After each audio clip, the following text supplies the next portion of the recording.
Verse 21 says, Then Jesus went thence and departed unto the coast of Tyre and Sidon.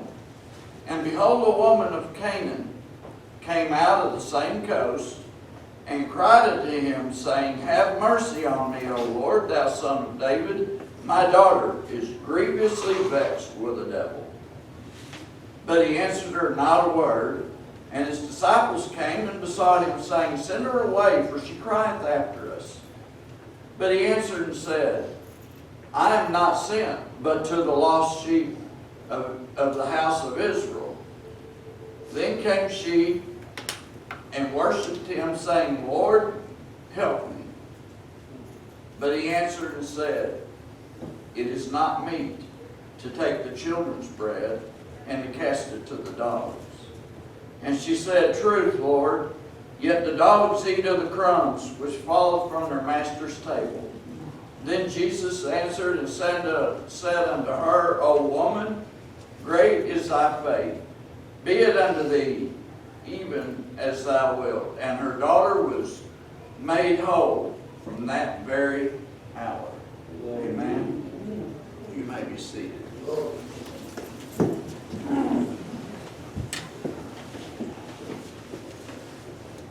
I heard a man use these scriptures probably a month or so ago, and it has just been in my heart ever since I heard it.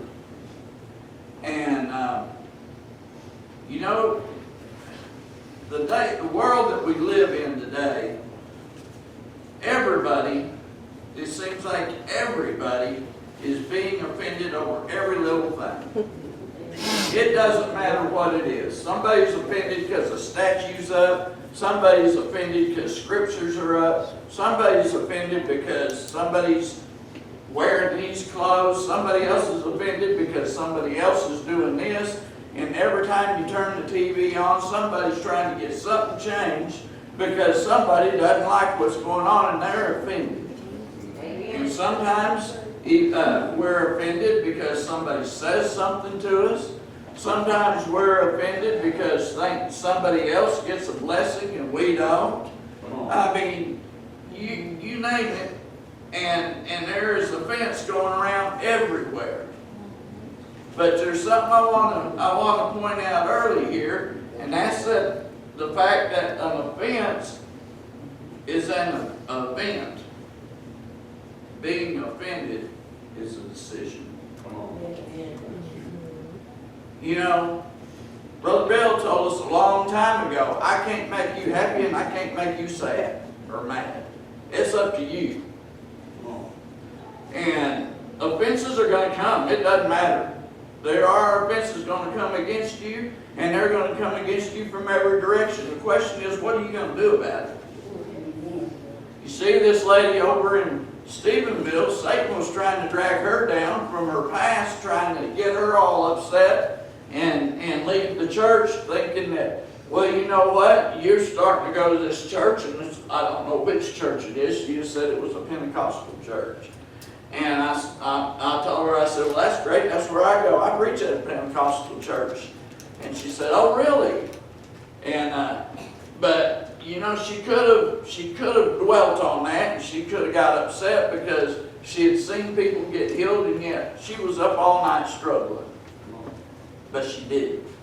It's obvious she didn't let that stop her. And you know, that's a lot of what was going on here in these scriptures. You know, when she first came to Jesus, and she said, have mercy on me, the son of David, my daughter is grievously vexed, he ignored her. He didn't even answer her. How many of us, if we had gone to Brother Bill or somebody else and asked for prayer, and what if you went to Brother Bill and you said, Brother Bill, my son needs prayer. What if he just turned around and walked off and went on about his business? Didn't even give you the time of day. How many of you would have been upset? Most of us would have been irritated, and we would have got up and we would have left.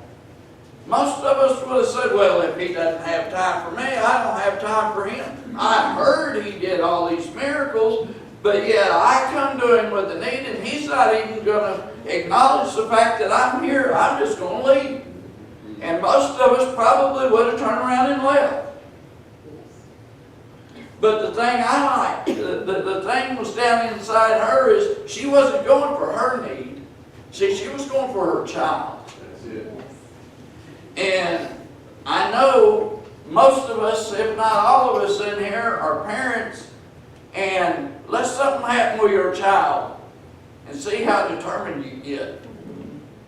When your child is being attacked by a devil or whatever it is, I promise you, you'll be up all night long praying if that's what you need to do. Right. God will lay that burden on you, and you will go to the Lord. And even if it seems like your prayer doesn't get past the roof, you're going to still go ahead and you're going to grab hold of the horns of that altar until the victory is met. You know, and that's the determination we need to have about everything. And you know, you think about it, when you're offended about something, how important is it going to be a few years from now? Or next week? Maybe even tomorrow. I may say something that people don't like. I'm quite sure down through the years I've preached something that somebody didn't agree with. But you know what? You're still here. At least most of you are anyway. But you know, we can't allow these things in our life. And being ignored is one of the things that really irritates the vast majority of us. And to not even be acknowledged. You know, while I was working, I would always endeavor to do my job the very best that I could. And the bosses would come around and they would show, they would get different ones to do different special jobs because, well, they excelled in an area or whatever. And, you know, every time the boss would come out and they'd pull someone over and have them start working on another project, in the back of my mind was like, I can do that. I'm here all the time. They take breaks for 30 minutes instead of 10 minutes. They do all this stuff. Why am I not on there? Why am I over here running this? That went through my mind, and I said, Satan, get out of here. Yeah. But it happened time after time after time. You know, and I didn't understand. But yet when I got ready to leave, or I was out there 14 years and they had several layoffs. You know what? This old boy that was there at his machine, that showed up every day, that did his job, he's the one who got to stay, and those guys that did all the other, they're the ones that went out looking for another job. You know, God knew exactly what he was doing. And when it was all said and done, we were coming out with a completely new part. And guess who got to work on that part? From the very beginning stages of it, where it was an 8,000-pound chunk of steel. So I wasn't being ignored. The work I was doing wasn't being not seen. It wasn't anything like that. But yet I could have very well perceived it that way. And we all fight this battle on a regular basis of wanting to be seen, wanting to be heard, wanting our need to be important. And yet she goes to him. And he didn't even acknowledge that she was there. You know, she knew what he could do. And yet it didn't happen. She didn't stop. Well, the next thing that happened, his disciples, his own disciples said, Lord, send her away. Send her away, she crieth after us. Well, you know, in a sense, his disciples represented the church. And how many times has the church come up that shouldn't actually been a church, but how many times have we heard someone whining and just said, Lord, send them away. I don't want to hear this anymore. Jesus ignored her, and yet she's crying after us. Jesus, just send her away. And there are so many people, I feel, that have been hurt by the church because sometimes the church loses sight of what they should be doing. Amen. The disciples were still his disciples. And they were doing what they thought was right. But they were missing something. And of course Jesus, he knew what was going on. So he didn't, the thing is, she didn't quit there. She didn't give up just because he ignored her, and then his disciples said, send her away. You know, she went ahead and she dug in. She said, I'm gonna stand my ground, and I'm gonna stay here till I get my miracle. I'm gonna see my victory. It doesn't matter what it is. And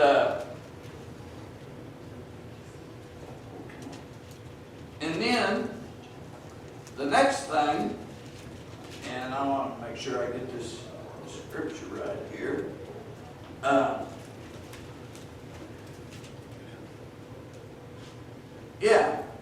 And then he turned around and he answered and said, am I not sent but to the lost sheep of the house of Israel? And he's like, I'm not even sent to you, woman. I've ignored you. My disciples have asked you to leave. I'm sent to the lost sheep. I've been sent to the lost sheep of the house of Israel. I've not been sent to you, woman, to come out of Canaan. This is what I'm sent for. And yet she still didn't believe. By now, even those of us that were strong, or thought we were strong, would probably have reached our limit and would have gone ahead and just said, you know what, somebody else somewhere will pray. Maybe John the Baptist is around, maybe somebody else. Jesus, he does all this stuff, he heals all these people, but yet him and his disciples, they don't seem to care. And now he's telling me he didn't even come for me, he came for the lost sheep of Israel. You know, she had to have been broken. That had to have just ripped her heart out. Knowing what all Jesus had done, he had cast out many devils, and she wanted her daughter set free. And there was nothing for him to do that. And yet, she was there, and he was just ignoring her and trying his best, seemingly, to send her away. Well, you know, there's times when it seems like the world is against you.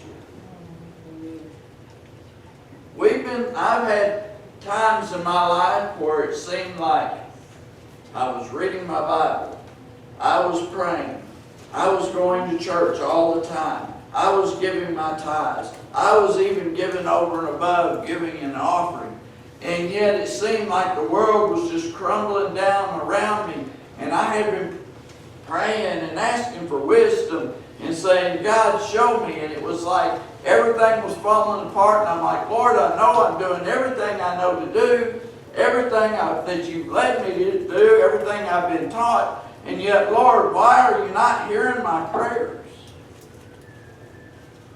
Well, you know, sometimes that's the way it is. I was sitting here and I was thinking I had 3 back surgeries, and I had prayed about it, and yet I had to go through those surgeries. And I thought, why, Lord? If you'd just heal me, I could keep working. And yet, then I come up with all the signs of heart problems, And yet they did an echo and said, boy, your heart looks beautiful. Amen. But you're having all these symptoms here, and these symptoms are saying you got a blockage. So they did a stress test, and they said it came back abnormal. It's not right. There's something wrong here. And he said, so what I'm going to do is I'm going to do a heart cath, and when I get to the blockage that's behind your heart, I'm going to put a stent in, and you'll be just fine. And I'm like, okay, if I've got to go through this, I've been through all this other, I can go through that too. And I thought, but God, it sure would be nice if you just healed me. Well, you know what? I went for the heart cath, and when the doctor came in, after he was done, he came in looking at the paper, shaking his head. He said, I don't understand. There was a blockage there, and there was nothing there. He said, your arteries are better than probably everybody. Your heart and your arteries are better than mine are. And I said, thank you, Jesus. Why did I have to go through the back surgeries? I don't know. God wasn't ignoring me, but He chose to heal that blockage. Hallelujah. I have felt a whole lot better ever since then too. Praise the Lord. And leading up to it, I had tried, my flesh had tried to worry about it, and yet God wouldn't let me worry about it. Every time I tried to worry, He just said, I couldn't. My flesh wanted to, and I couldn't. And then went in there and had that heart cath done. And it's like, I'll take that, devil. Take that, devil. Yeah, you just thought you could get me down. He didn't get me down those 3 other surgeries. I bounced back up. I know people that's had done to them what's been done to me, and they're in a wheelchair right now, and I'm up walking around. And I praise God because of it. You know, and I know that He's the one who gave me the victory, and then He turned around and healed me. Glory. But she turned around after He said that He was sent to the lost sheep of Israel, to the house of Israel. It says, then came she and worshipped Him. He said, Lord, help me. In spite of everything that had happened, she still fell down on her knees, lifted up her hands, and she just said, Lord, help me. I'm not leaving, Lord, until I get my miracle. How many times do we come down here to the altar with a burden, and we get back up and we walk out and we carry that same burden that we came in here with? Because we don't, the clock says it's 12 o'clock. We've got to quit. It's time to stop. So my belly says I'm hungry. I'm going to get up and I'm going to go ahead and leave. Maybe I'll get my victory next week.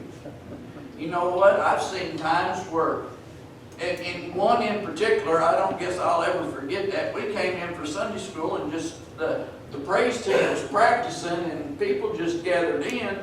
And we just started having church with them practicing. And one thing led to another, and Sunday school never happened. Amen. The people that were coming in for church was about an hour late. They got in on the second half of it. And we started probably about 9:15, something like that. And I know it was every bit of 1 or 1:30 before we went home, and nobody cared. Yes. Nobody cared what time it is.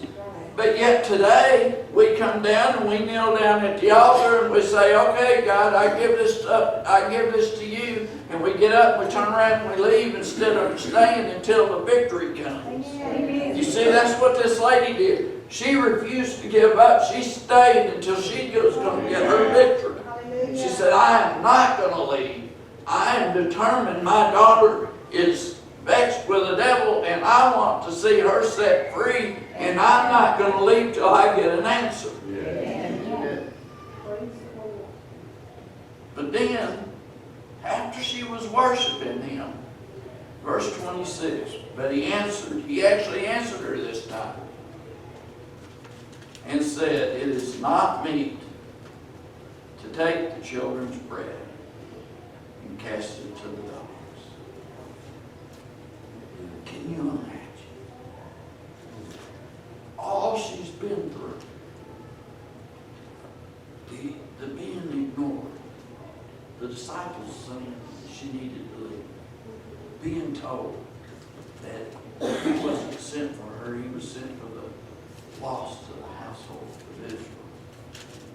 And then when he talked to her again, he called her a dog. Can you imagine that? How many of us could do what she did? How many of us could stand? How many of us could endure all this? Even being told that we're nothing, you don't amount to nothing, you're the lowest, you're just a dog, get out of here. Leave. You're not worthy. Well, you know what? I'm not worthy either, but God chose to heal me. I'm quite sure that girl over there in Stephenville didn't feel worthy either, but God healed her. He gave her a spring in her step, a twinkle in her eye, and a smile on her face that she couldn't help but have. Amen. But yet, people said, he said, "It's not me to take the children's bread and cast it to the dogs. It's not prudent for me to do this." But she still didn't give up.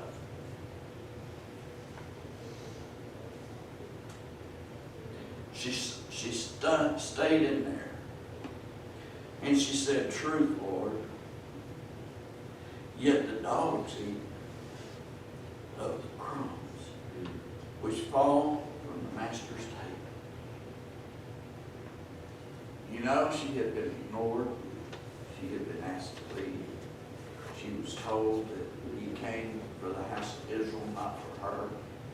She was called the dog and everything else, and yet she still stayed. And she said, "But even the dogs eat from the scraps of the master's table." And you know what? Sometimes that's the way it is in our life. Sometimes it seems like the harder we pray and the more we pray, the less happens. And maybe people don't think, "Oh, well, you know, his back's been hurting for so long. He's probably just thinking his back's hurting. It's no big deal." You know, and this, I mean, it was like a year and a half for these 3 surgeries. And yet, I could have listened. I could have got upset, but I didn't. Brother Bill and I, before I even went to hunt up a surgeon, we met down here at the altar on a Wednesday, and we prayed. We had prayer meeting for a lot of stuff, but including that. And then both of us had the peace about this was the way to go. And yet, it happened. I had one in October. I had one the following January. I had another one the following December. And I'm like, "But Lord, why? Why?" When he told me that they were going to have to go in that 3rd time, it was like somebody let all air out. And I'm like, "It's all right." And I assured him, I said, "Look, I know I don't like the news you gave me. And I know some people would probably go look for a second opinion. I said, but I feel like you're the one who's supposed to do this, and I'm not going anywhere else. Nobody else is going to cut on me but you." And he said, "I really appreciate that." And I got my victory. And everything is back the way it's supposed to be now. And you know, this lady, she went ahead and she had gone through all these different things. And when she said, "You know what, even the dogs call me a dog if you want to, but the dogs eat from the crumbs.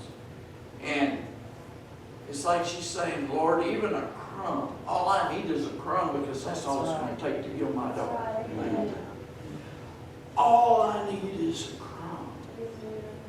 What about the centurion that came and told Jesus, you don't have to come to my house, Jesus. You just speak the word and my servant will be healed. She said, you know what? Even if I can just get a crumb, the lady with the issue of bread, if I can but touch the hem of his garment, doesn't matter what all the doctors said, if I can just come and push through and touch the hem of that garment, then I can get my victory. My prayer will be answered.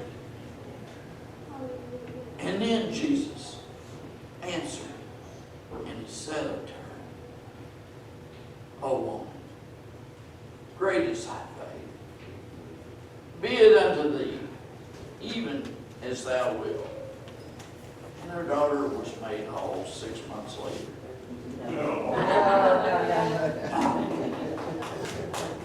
From that hour. From that very hour. You know, she went through all these different things. All these different things that happened to her. And she had a miracle. Her miracle was waiting for her. It was waiting back there in the back. It was at the end.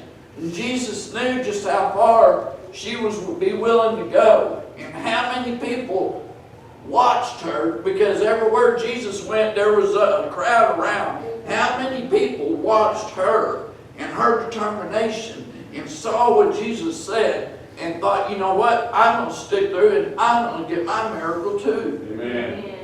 Because I don't think this miracle just happened for her. I think it was for all those that were around.